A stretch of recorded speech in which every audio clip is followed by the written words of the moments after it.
What's up, everybody? Welcome back to another Comically Boston Breakdown episode. I'm your host, Big Cam, and today we are talking about Creature Commandos episode 4, the Weasel episode.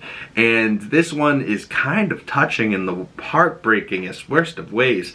And last episode was our coin-operated boy episode. That was the GI Robot episode. Cheers to the Tin Man.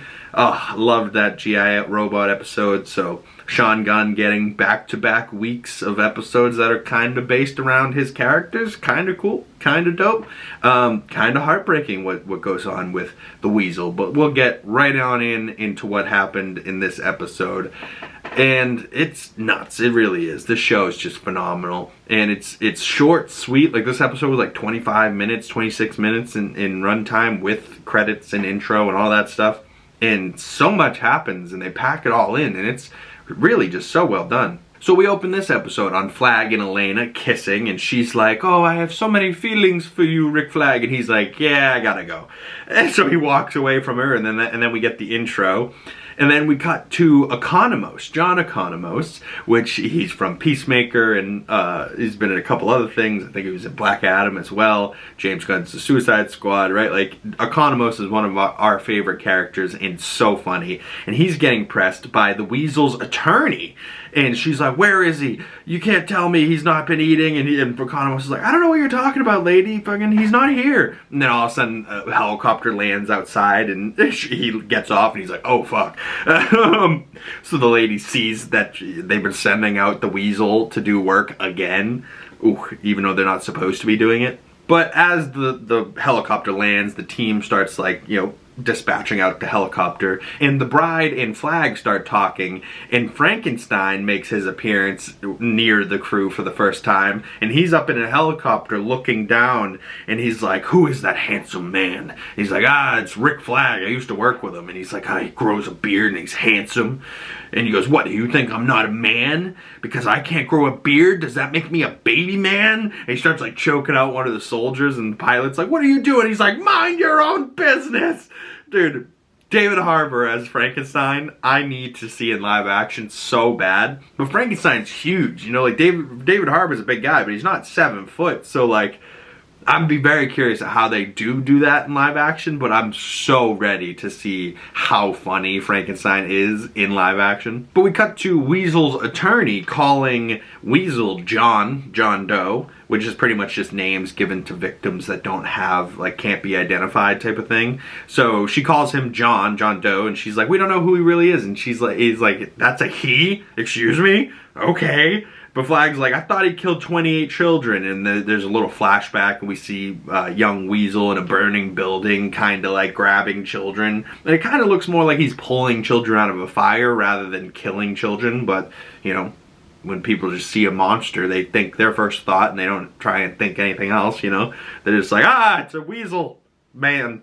Like, what is he? I've been trying to figure out what he actually is. Like, is he a weasel, or is he a half-wolf man type of thing? I don't know. Is he a science experiment? Like, what is he?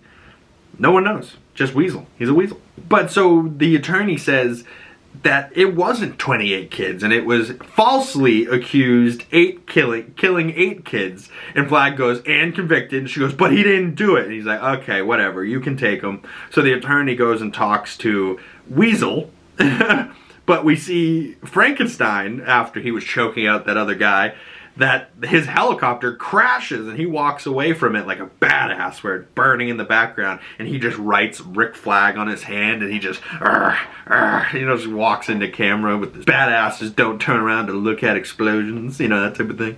And then back at Belle Reve, Waller and Flag talk to Cersei, who is being brought into a cell, and she's like, "You can't do this, what am I charged with?" And Waller's like, "You're charged with first-degree witchy poo and maleficent in the second degree." And Economos kind of laughs and goes, "Yeah, and hocus pocus in the third degree." But that's not how they say it. He actually says she's Bette Midler.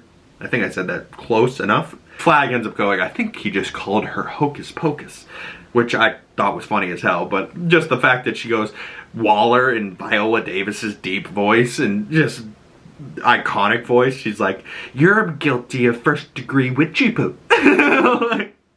and Maleficent in the Second Degree. And Cersei's all burned up and still, you know, she's all tied up so she can't use her powers, but she is possible clairvoyance, so she might be able to get into Waller's head. But Cersei said she was there trying to save their lives. So is Cersei a good guy or a bad guy? She doesn't seem very good to me.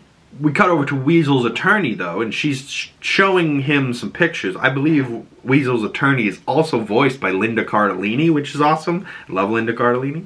But she's showing him some pictures, trying to jog some memories, and I love how just derpy his eyes are, like, different directions, and the Weasel just is so derpy looking. But then he looks at one of the pictures, and, you know, he remembers this little girl, and it's like, huh, does the Weasel actually not that stupid? Because when his eyes actually focused in on the picture and we got like a quick second, we're like, oh my god, is the Weasel an actual like intellectual being? And then he just eats the picture and like spits it out and you're like, well, I don't know what anything, like I don't know if we've progressed anything further from this interaction, but it does just make me question Weasel so much more, and then it makes me look at that live action Weasel a little bit differently after this episode. Like, damn, is he really a monster or creepy, or is he really just like a nice little animated Weasel thing? I don't know.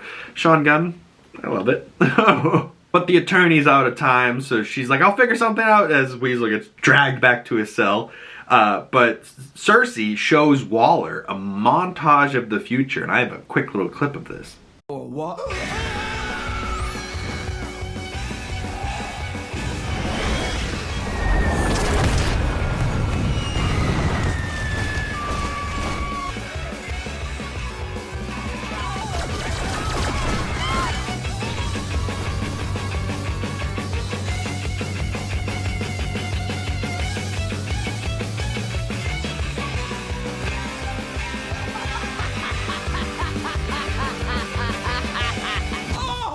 Wow. So that montage is crazy. I mean, we see Pokolistan soldiers and Ilana, either way, the princess, you know, just killing everybody, bombing places. Then they go and take off the White House, you know, blow up the White House, kill the president. She's sitting in the Oval Office. Then they turn around to show us the Justice League's dead, the Superman's on a crucifix, Batman stabbed through the chest, Wonder Woman, we saw a dead Peacemaker, a bunch of different other people in the background here. Like, that is wild to show us in this show before James Gunn's DCU even, like, really gets going.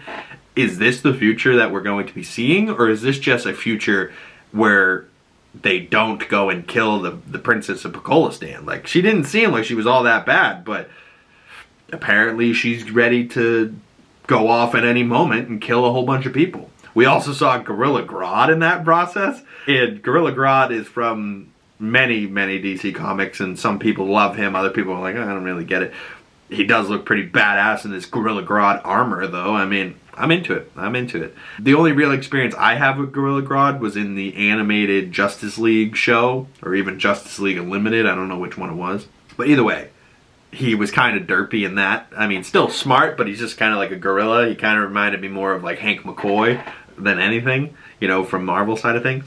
The look on Waller's face after Cersei shows her that montage of like the future, and she's like, is this real? Like, what the fuck? And Pokolistan killing the Justice League and taking over the world, and Waller's not sure what she's seen. So she calls in a second opinion, an expert on this type of thing in clairvoyance, and Flag's like, what the fuck is this bitch? Who's this to tell us anything? You know, and Cersei and Waller's like, no, this was real, and clairvoyance. And the expert she calls, it says that something along the lines of clairvoyance can't choose the future they see, and can't choose to see like her own future, like, because Flag questioned, why couldn't she see that phosphorus was going to burn her face and that she was going to get captured by us? And she's like, that's not how clairvoyancy works. And he's like, oh yeah, it doesn't work. Like, Flag didn't buy it. But so Waller goes, you have to go back and kill the princess. He's like, what? Why? Because this bitch said so. And she goes, no, because I'm telling you to. And he's like, no, I can't do it. And she's like, why? Because you bumped uglies with somebody? Come on. Go and do it. He's like, nope, I can't. So Flag walks out, and she goes, yeah, we need a leader that's a little less bitchy and a little more bitch. So then we cut over to the bride, maybe killing another gorilla, not necessarily Gorilla Grodd, but kind of smashes a gorilla's jaw, either breaks his jaw or kills him. But does it for stealing Nina's food. So she's now defending Nina. And then she thinks she's about to get in trouble. And Commandos walks up, they drag the body away. And he's like, bride, you're leading the team. You're going back to Bacolistan to kill the bride. So now Phosphorus, Nina, Weasel, and Bride are the team. Where's Rick? Who else was there? Where's Rick? Where's Frankenstein? I feel like there's somebody else we're missing too, are we not? But so then we cut to Flag driving away. He's trying to call Elena or Lano. I can't keep fucking up her name. He's trying to call the princess to warn her that they're trying to come and kill her, probably because now he's caught feelings in some type of way. Pussy. But as Flag's driving away, we see that Frankenstein is following him in a smart car, I believe. And then he attacks Flag. And Flag's like, what the fuck? Why are you attacking me? You attacked me for no reason. He's like, you're the one. She likes you. And you are, of course, you're handsome. And you're everyone's type. And he's like, well, thank you. But what are you talking about? And she's like, you're the bride. You're with my bride. And he's like, oh, the bride? Me and the bride don't have anything. He goes... But the funniest thing to me was David Harbour is talking about Rick, and Rick can't tell he's talking about. He goes, wait, who are you talking about? Me? And he goes, who else would I be talking about, you dilfy piece of shit? And then he's like, the bride's not my type. And he goes, she's everyone's type, and so are you. Right? Like, dude, Frankenstein's so funny. He had me dying in this episode. But Flag got him like in a rear naked choke type of thing with a gun to his head and his eyeball. And he's like, I guess your eyeball's not bulletproof. Like, come on. Will you put me down so we can talk? And he goes, do you want some coffee? He goes, I'll take tea. So Flag and Frankenstein have tea, and then they kind of bond over their mutual love of love, right? Like, Frankenstein is committed to the bride because he loves her, and now Flag is breaking Waller's orders because he kind of has feelings and love for the princess. And Frankenstein likes this. He goes, we will, I love this love, Flag. And then they say they'll help each other. So now Flag and Frankenstein are going to be helping each other. And I mean, this is episode 4. I think there's only 6. So 5 and 6 episode is going to be Flag and Rick, or Frankenstein and Rick teamed up together, going up against Bride, Weasel. Oh, and we're missing the Tin Man. That's what I'm thinking we're missing of. Where's G.I. Robot? We didn't see anything of that this episode. Is he going to get rebuilt? I would be pissed if he does not. But so they say they're going to help each other. And then we cut over to Nina and the bride talking on the helicopter. And Nina's like, I've never killed anyone before. We're going to go and kill the princess? And she's like, are you going to kill the princess? Talking to the bride. And the bride goes, one less human, more room for the monsters to roam. And I just kind of liked the way she said it. I was like, ooh, that's kind of terrible. And then the Weasel is dreaming. We see a flashback of him hanging out with the kids and, you know, playing ball. And then they go down to the basement and they're hiding in the school, and a fire starts. And Weasel is just trying to drag these kids out of the fire. And an old man shows up and starts shooting a shotgun at the Weasel because he thinks he's attacking these kids or doing something to these kids, when really he was just protecting or hanging out with the kids and just wanted to protect them from the fire. But, you know, he's much more like a dog than anything else. Like, Weasel seems like a good little puppy. He seems like a good boy. But, you know, fire burning down, the guy shooting a shotgun at him and blows up the school. And it looks like maybe 4 or 5 kids die. And his one little friend, the blonde-haired girl he's trying to save, and 2 police officers show up at this blown up, burning school and start shooting at the Weasel, instead of like, oh, he's got a kid in his mouth, like maybe he's trying to save her from the fire. No thought of that at all. Just shoots at the Weasel. He gets shot like 4 or 5 times, and then he gets dragged away as the girl dies and gets crushed by timber and fire, and the girl dies in the building. So it looked like more like 4 or 5, maybe 6 kids died, not even 8. Definitely not Weasel's fault. He was trying to save one of them, and the cops fucking took him to jail and shot him, and didn't do anything to save the little girl. Didn't even, oh, it's a school, let's go see if there's children. No, we gotta kill this Weasel. What? Like, come on. Made me hate police officers even more. Poor Weasel. poor kid too, you know, like, and this was what Weasel's dreaming of, and it's so sad, this end of this episode, because I was like, oh my god, is it going to keep going? I wasn't expecting it to end here. And Nina kind of, you know, he's like kind of doing that dog thing when a dog sleeps and he's kind of running in his sleep, like he's dreaming of something, you know, running away from something. And Nina's like, I wonder what he's dreaming of, and kind of pets him. And the bride goes, I don't know, probably just chasing squirrels. Oh, and that's the title of the episode, is Chasing Squirrels. Oh, it genuinely made me emotional last night, going, I don't know, it's probably chasing squirrels. And then it kind of pans down to the Weasel sleeping and kind of like having clearly nightmares, but he's remembering his own life. Like, so he's having nightmares, but it's memories. That's even worse than nightmares, right? Like, your real dreams are just terrible things that have happened to you. Been there, done that, fuck that. Poor Weasel.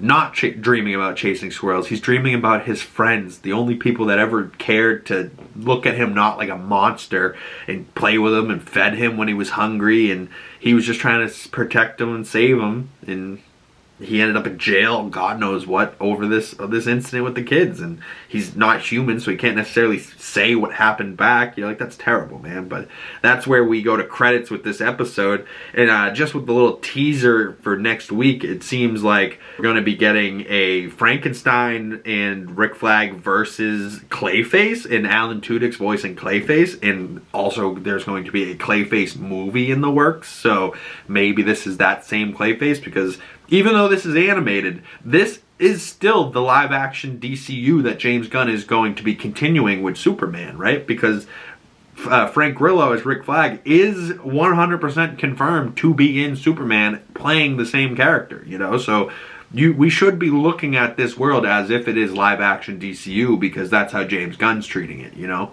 Overall, just for me, I'm excited for Clayface next week. G.I. Robot better come back. This was another great episode, but the Weasel is a good boy, and he didn't deserve that.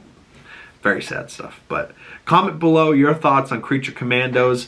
Follow my other social medias. Links down in the description below. And if you'd like to support the channel and you've made it this far in the video, I thank you so much. Liking this video, commenting below, subscribing if you're new, and hitting that bell so you don't miss future videos is the best way to support the channel. My name is Big Cam. Thank you guys so much for coming on by, and I will see you beautiful people in the next one. Peace.